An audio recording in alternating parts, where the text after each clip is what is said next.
Qui pourrait croire que nous sommes en Essonne, à quelques kilomètres d'Étampes, dans la petite commune de Saclaz. Nous voici dans l'étonnant jardin d'Igor et Tamara, dans une propriété familiale acquise en 1950 par leurs grands-parents. Ce petit parc d'1,5 hectare comprend une prairie en pente douce, un étang imaginé par le grand-père, grand amateur de pêche.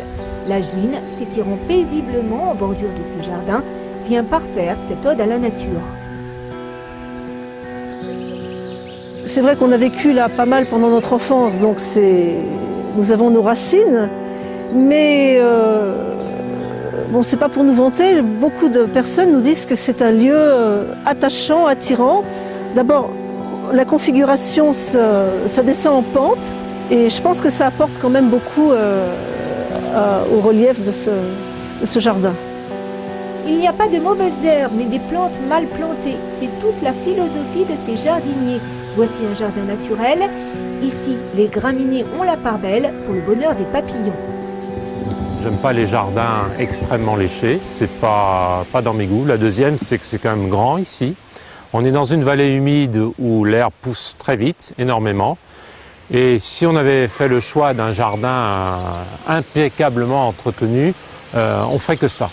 Et moi, je trouve que ça n'aurait aucun sens ici.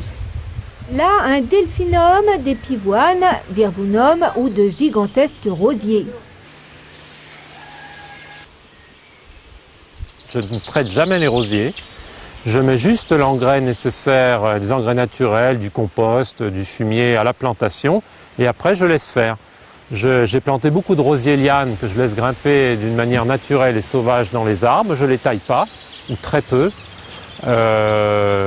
Pour avoir le moins de travail possible. Et ça marche très bien. Vous avez le résultat de ce que ça donne. Ici, le rosier étel qui s'apprête à fleurir, qui est un tardif et qui grimpe à l'assaut de ce grand frêne, qui pousse à la mi-ombre et qui fleurit très très bien qu'on soit ici à l'ombre.